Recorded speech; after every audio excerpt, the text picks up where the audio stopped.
Thank you, Brother Dennis. I appreciate that very much. He and I were talking yesterday, and he told me what he was going to sing, and I told him that the Lighthouse is probably the first song I really remember being sung on gospel singing Jubilee on TV.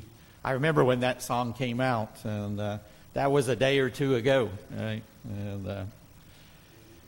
And you know, you get to think. You know, I'll be 63 this week, so sometimes you get to thinking about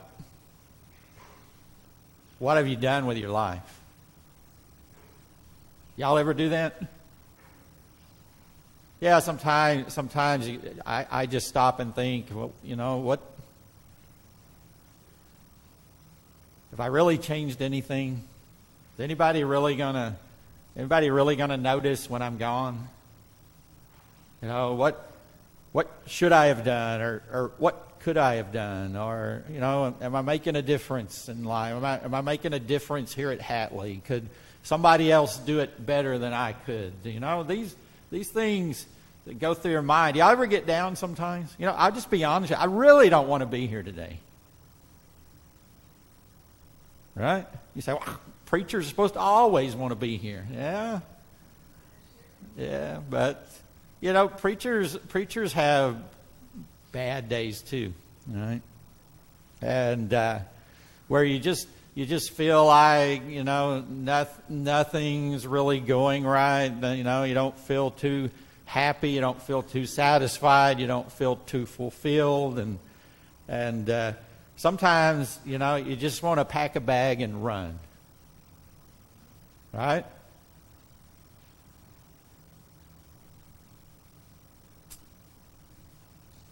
You know, that's nothing but the devil. That's all that is. It's just the devil and his demons. All right? You see, I think a lot of times we Christians, we like to just kind of act like that stuff there's not real. Right? That's just fairy tale kind of stuff. But I want you to know that that is very real. And if I'm not careful, and if you're not careful, the devil and his demons will beat you down and beat you up and stomp on you to the point where you're just ready to quit on God. They will. They will, all right? And we are in a real fight. Paul said we don't battle against flesh and blood, but against spiritual wickedness in high places, right?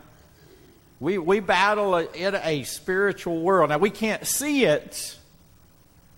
We can't really see into the spirit world, and so, you know, what's that old saying? Out of sight, out of mind. And so a lot of times we forget that our real battle is there. And instead, we think a lot of times our battle is with people.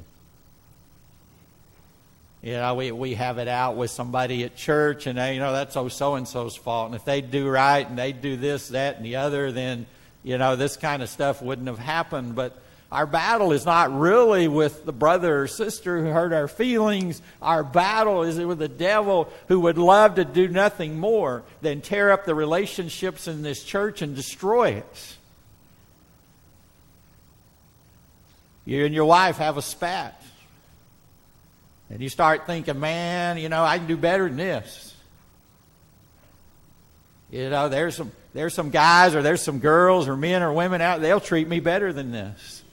And if you keep going down that line, before long, the devil will have your whole home destroyed. You say, oh, it's not the devil, it's my wife or my husband. No, it's not.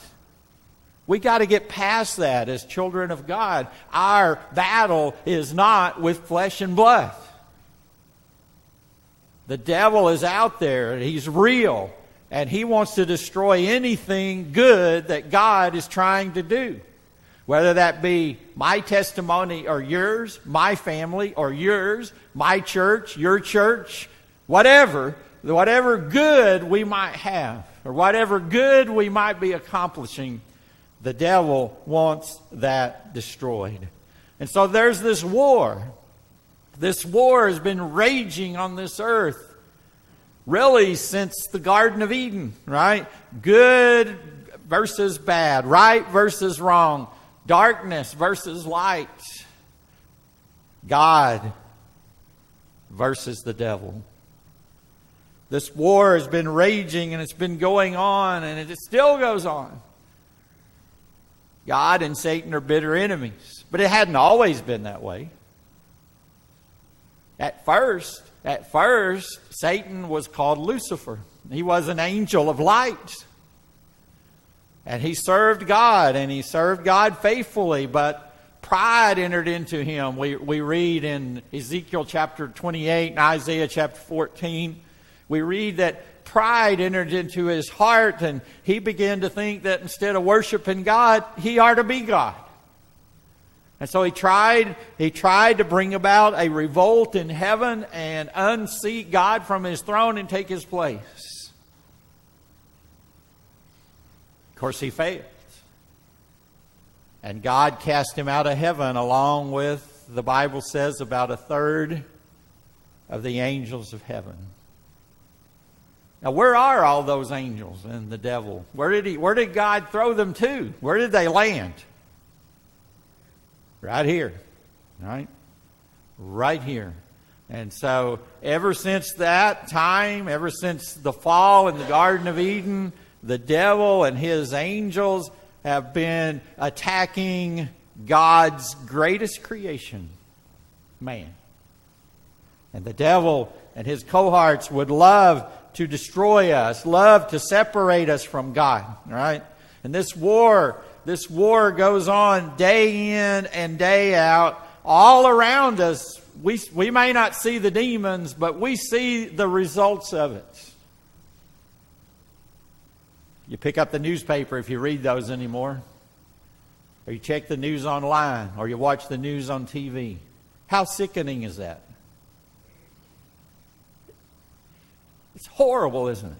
Makes me sick sometimes when I read about all those things that are going on. But I don't have to watch TV. I can get out here and drive around in the county a little bit. Same sickening stuff is going on out there. You know, isn't it horrible when you hear about some girl molested by some guy? Or somebody trying to make a little extra money working at a convenience store gets shot so that somebody can get $20 or $30 out of the cash register. It's crazy, isn't it? That somebody would shoot and kill somebody over a few dollar bills. Or a husband and father who leaves his wife for the thrill of some cute young thing that's only going to leave him for somebody else in a couple of years. Why would anybody think that's going to work, right? Walk out on their family for a cheap thrill. Or we lock our doors at night because we're afraid of what might happen. You see, this war, it goes on all around us, and if we dwell on it, if we think about it, it can get us down. But have you noticed the evil seems to be getting worse? You know, every day I hear of something that I say, well, that's impossible. Nobody could be that evil. Nobody could be that mean. Nobody could think that kind of thought. Who even thinks of that stuff, much less doing it? Evil seems to be getting stronger. Does that mean God is losing? No. Remember, back in Jesus' day, we read through the Gospels. Did you notice that when Jesus was walking on the earth, demons were very active, right?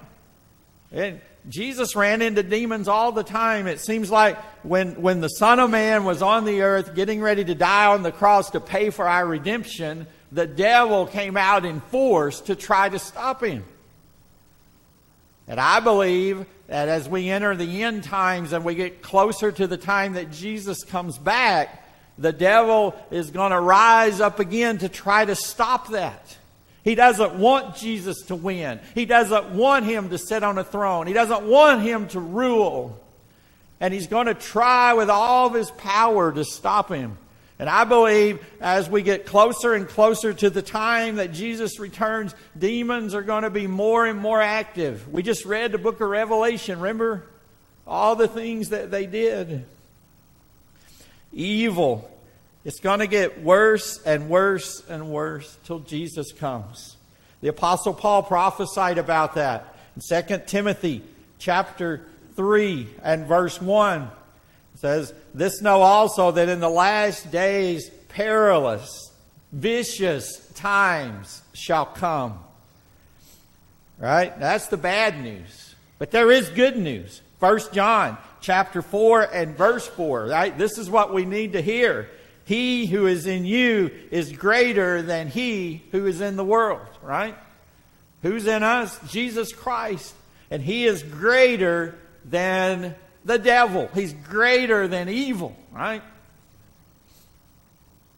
We're going to look at that today, but I want you to remember another verse in 1 John chapter 3 and verse 8. He that committeth sin is of the devil, right? For the devil sinneth from the beginning. For this reason or for this purpose the Son of Man was manifested, that he might what? Destroy the works of the devil.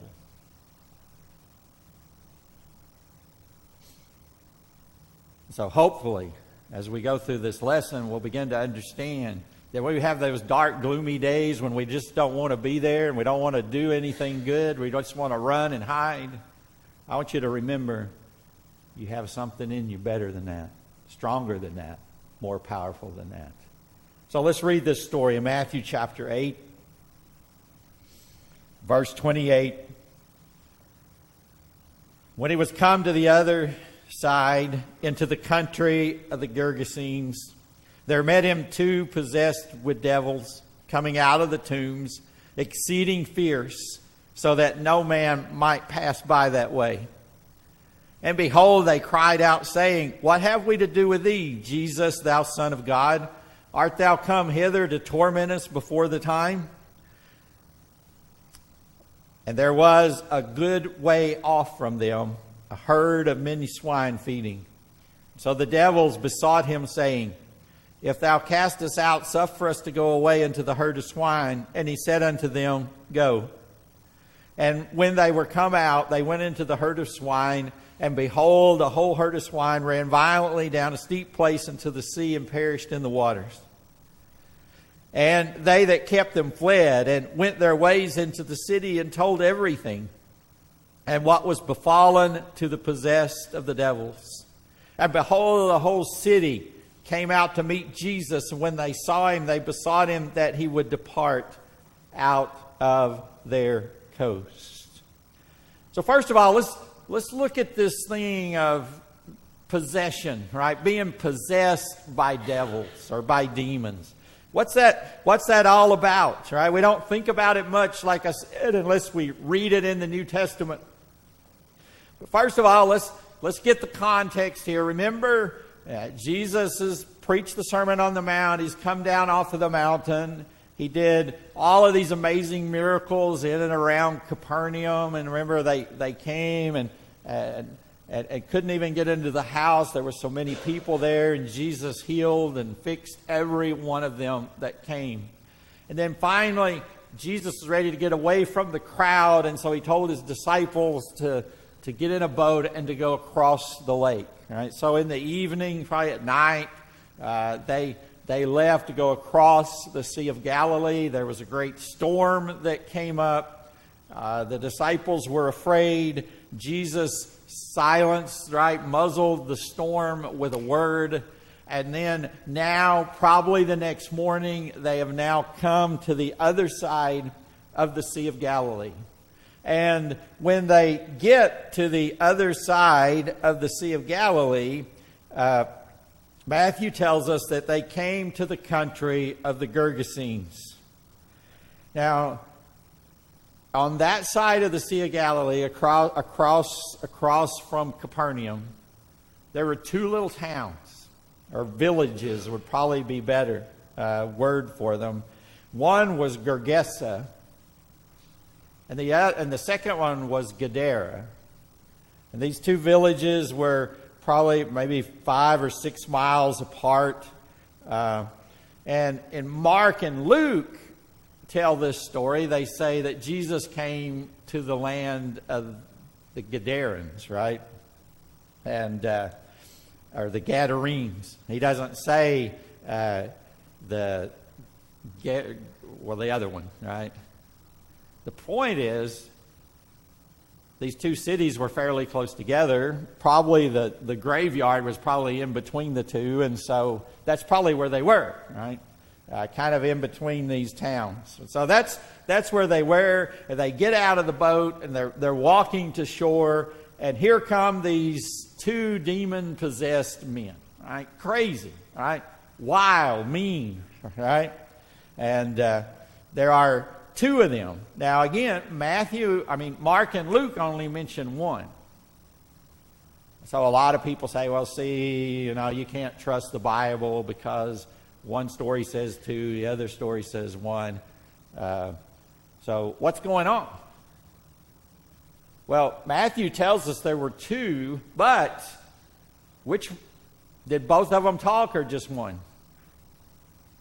Which one did Jesus talk to both of them or to one of them? It seems like he just talked to one, right? It seems like one was maybe more outspoken, one did the talking, and so maybe Mark and Luke, they just told us about the one that Jesus talked to. It doesn't mean there weren't more. But the only one that was important to the story, as far as Mark and Luke were concerned, is the one that was out front doing the talking and causing most of the trouble. But Matthew tells us there were actually two guys, all right?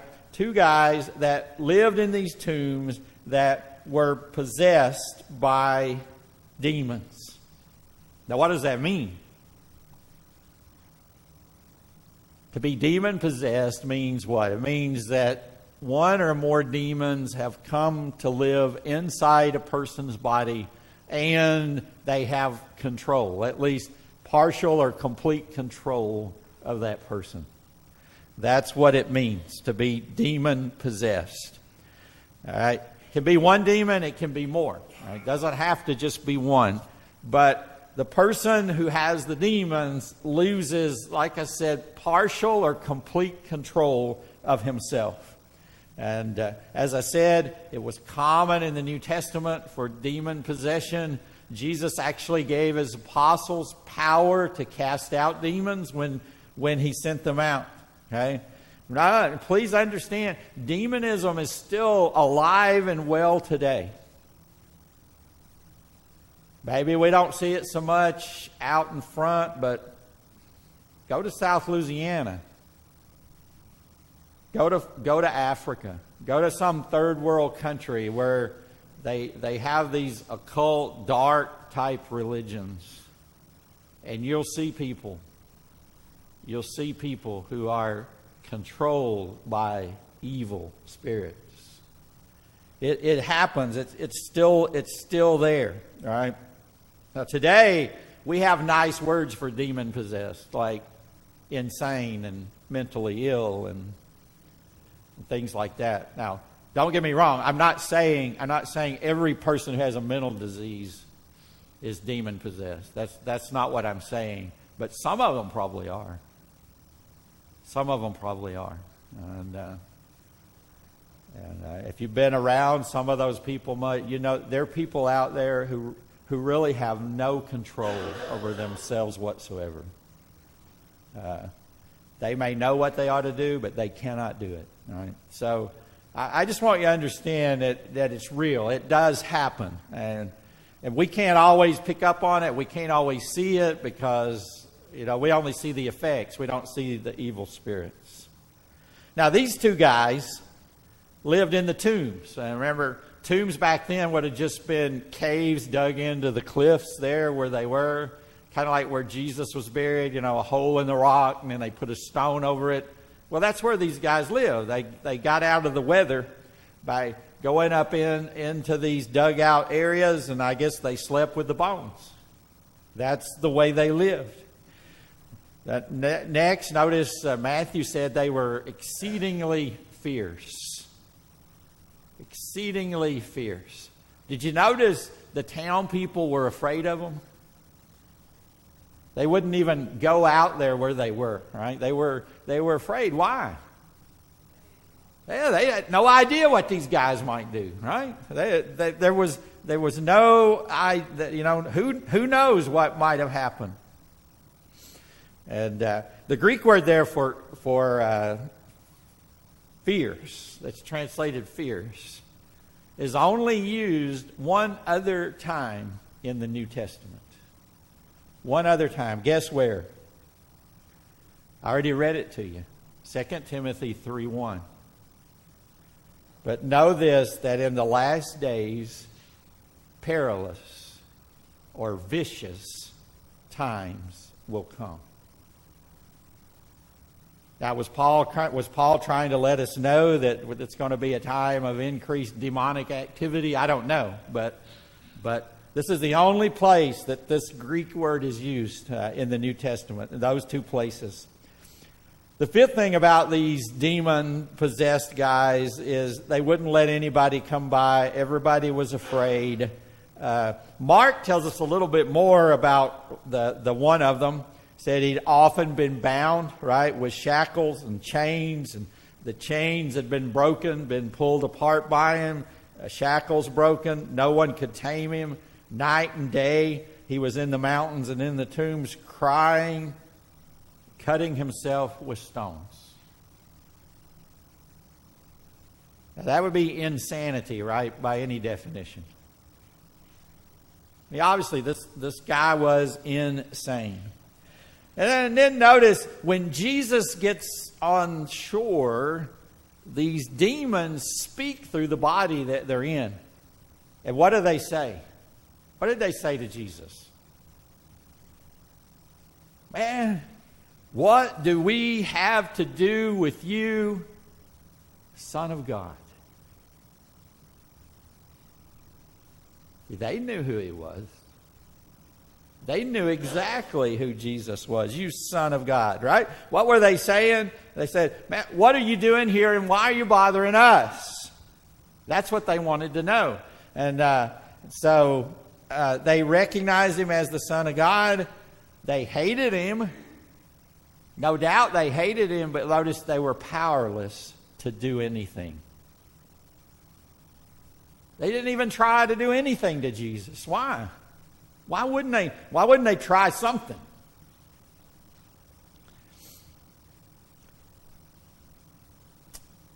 Philippians 2:10 said, "At the name of Jesus, every knee will bow." Remember that verse? Those in heaven, those on the earth, and what? Those under the earth. Demons and all, right? Please remember, who these demons used to be what? Before the fall, what were they? They were angels who worshipped Jesus at God's throne, right? So they knew him. They knew who he was. They also knew what was going to happen to them, right? What did they say? You know, what are you doing here before the time? What do they mean by the time? Well, they knew. All the devil and all of his angels know that eventually they're going to end up in the lake of fire. They know that. There is no doubt about it. They know their time is limited. And so when Jesus shows up here on this day, they said, hey, it ain't time yet. It's not time, but there is a day coming when they will all be cast into the lake of fire. And so these demons in this guy, or in these two guys, they make a request of Jesus, right? They need a way to escape. And so there's this herd of swine feeding. And Mark tells us there were about 2,000 pigs. All right, that's a pretty good herd of pigs, isn't it? 2,000 pigs in this herd, right? They knew that Jesus would never allow them to stay in these men. So they knew something had to give. And so they said, would you suffer us, or would you permit us to go into those pigs, right? And what that really says is, would you command us? Would you just command us to go into the pigs? And now, another thing Mark tells us, he says, Jesus asked the demon what his name was. And the demon said, we are legion, right? Because we are many. Now, a Roman legion, it kind of varied, but a Roman legion could be as many as 6,000 men. So we don't know exactly how many demons there were, but I would say thousands. So how does 1,000 demons get into one man? Well, they're spirits, right? They don't take up space.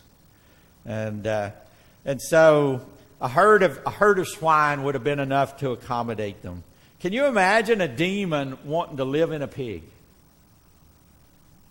Why would a demon want to live in a pig? Anything would have been better than facing the Son of God. See? They wanted away from Jesus. They just wanted out of there. They didn't want Jesus to destroy them, which he could have done, right? And so they just wanted to be out of there and away from Jesus.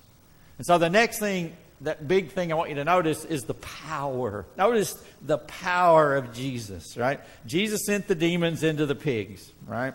Now, I mentioned earlier that Jesus gave his apostles power to cast out demons. But it seems like every time they encountered a demon, they had trouble doing it. You remember 2 or 3 separate times they said, Jesus, we tried to cast that one out, but we couldn't, right? And so, even with the power that the apostles had, they struggled. They struggled with exorcism. They struggled with casting out demons. But I want you to notice, Jesus cast out a legion of demons with one word. Go. How much power does it take to order 6,000 demons to go, and they go? I would think if there were 6,000 demons and one Jesus, the demons would have tried something. I mean, talking about being outnumbered. But they didn't try anything.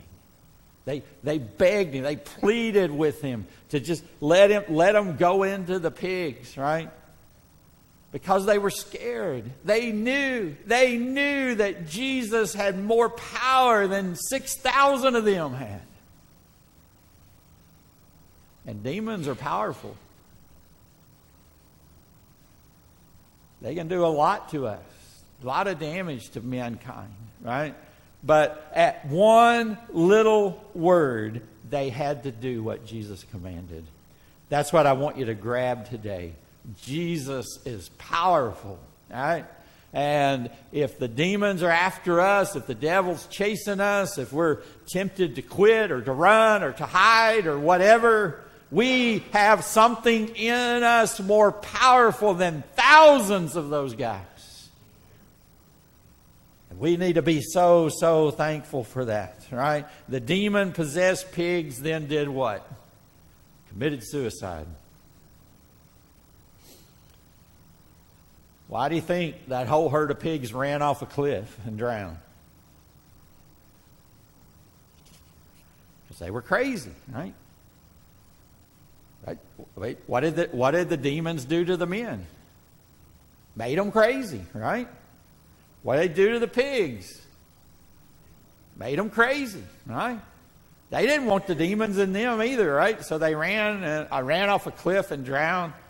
And And that's all we know. We don't know what happened to the demons after that. The Bible doesn't tell us, but they didn't bother these men anymore. We know that for sure. So the whole herd ran and did a swan dive into the sea, I guess. Right? And so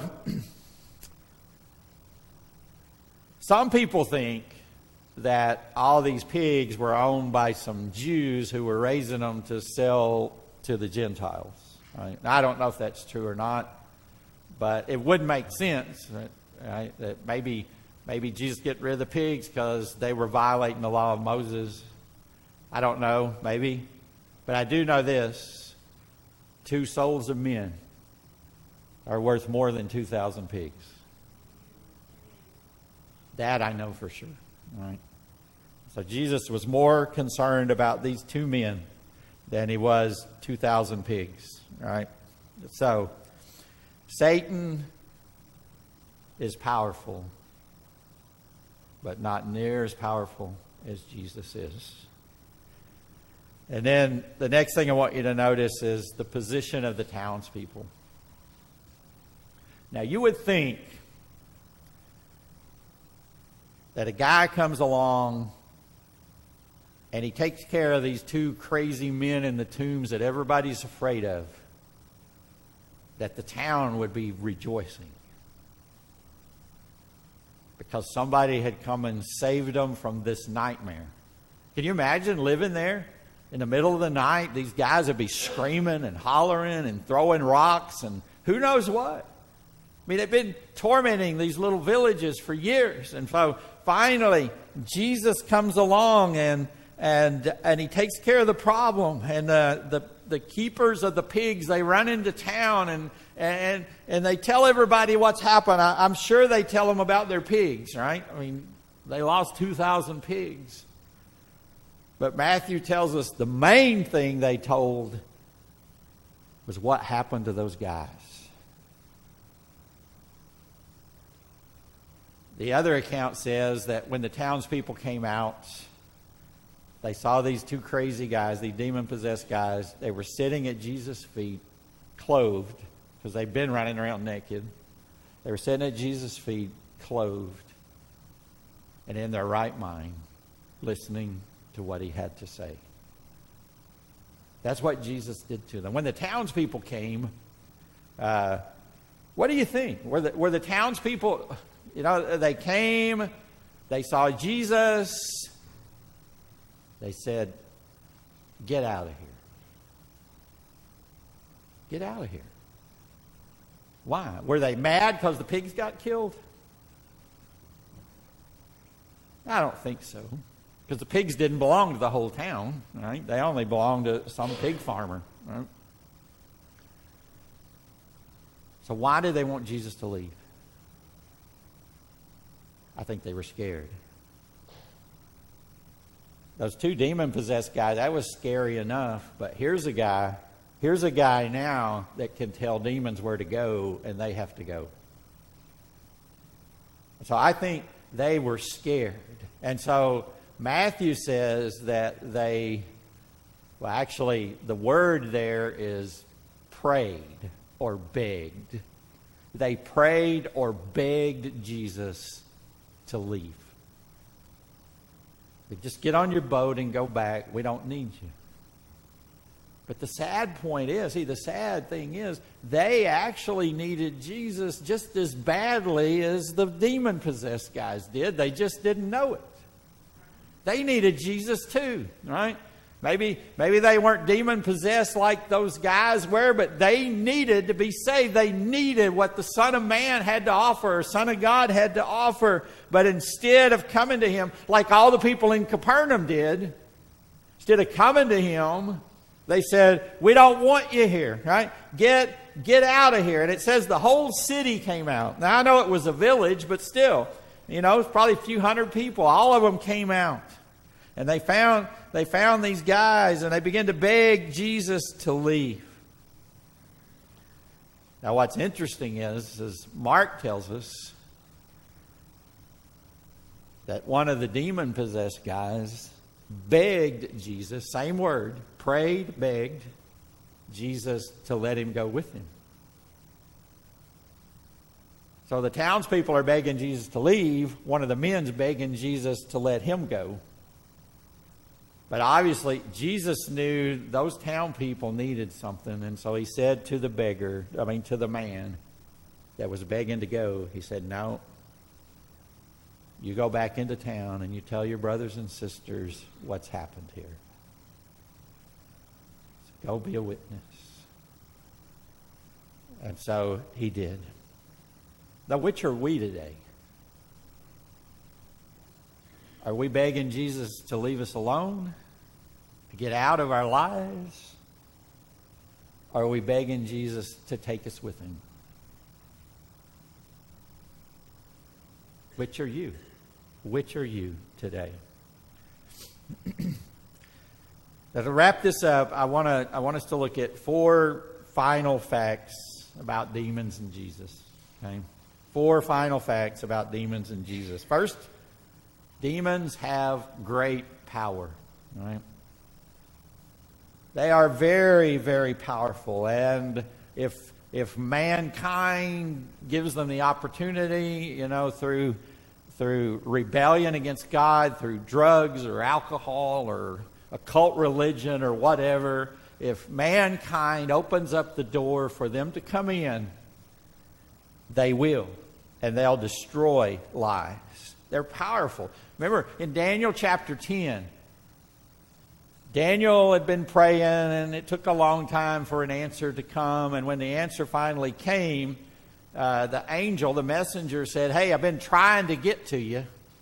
I've been trying to get to you, but a demon, right? The prince of Persia is what it says. It was a demon. But this demon opposed me for what? 3 weeks. Until finally, God sent one of his archangels, one of his most powerful angels, Michael. And Michael fought with the demon and let the message get through. That's the kind of power that we're talking about, folks. And we can't stand up to that on our own. That's what I want you to understand. We're too weak to fight off demons in our own strength. So that brings us to the main point. That is, Jesus is stronger than all the demons. Jesus is stronger than all the demons. That's the second point, right? And he cast out a whole legion with one word. Now, those of us that are saved, those that have put faith in Jesus Christ, what do we have in us? Jesus, right? He's in us and we're in him, right? His Spirit's in us. You think any demon is going to want to come in where Jesus is? No. So I would say that those of us who have Christ in us could never be demon possessed, right? No demon's going to come in and set up shop in us if Christ is in us. Now, you say, well, Brother Gary, I thought you just said demons could influence us. They can. They may not possess us, but they can still beat us up, stomp on us, make us think we're worthless, right? They can still play with us, but we have within us, children of God, everything that we need to resist the devil and his demons. That's what we need to remember. Remember, he that is in you is greater than he that is in the world. And then the third thing that I want you to remember about demons is Jesus is still the only deliverer from the powers of darkness. Even in Jesus' day, there were people who claimed to be able to cast out demons. And they did all kinds of horrible things to people and just buried them alive and all kinds of things to try to get the demons to leave. And it didn't work. Y'all remember when The Exorcist came out? That was a horrible movie, wasn't it? There's probably a lot more truth in that movie than we would like to believe, right? But there's always been people who thought they could cast out demons. But the only true deliverer from demons is Christ. He is what we need. Okay? And then fourthly, this is the irony of the whole story. The people who need Jesus most want him least. People who need Jesus the most seem to always want him the least.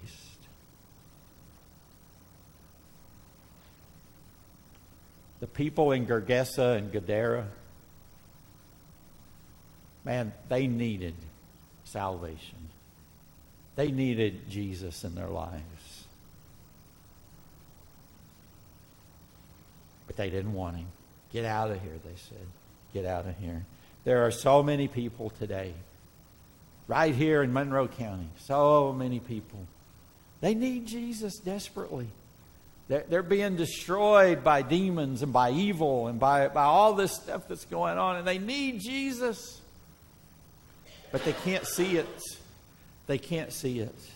And one of the things, so Jesus said to that one demon, now you go back in town and you tell them, and you tell them, and you tell them.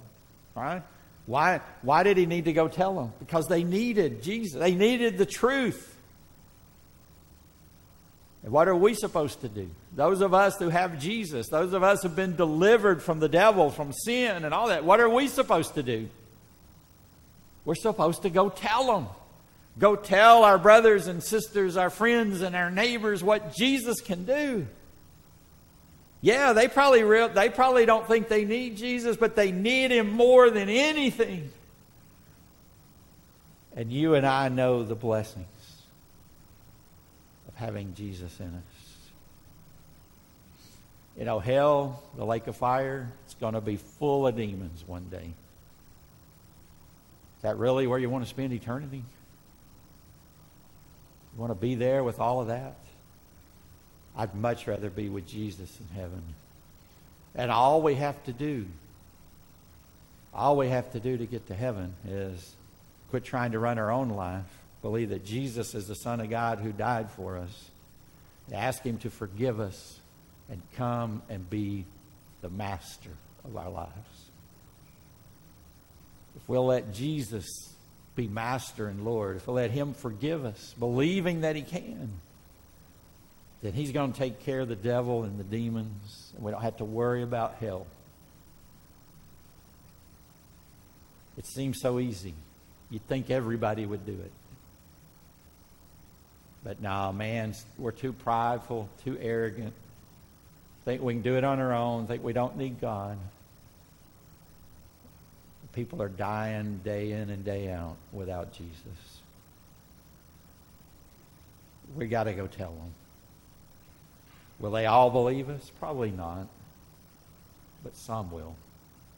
Some will. Demons are bad. The devil's bad. He tempts us.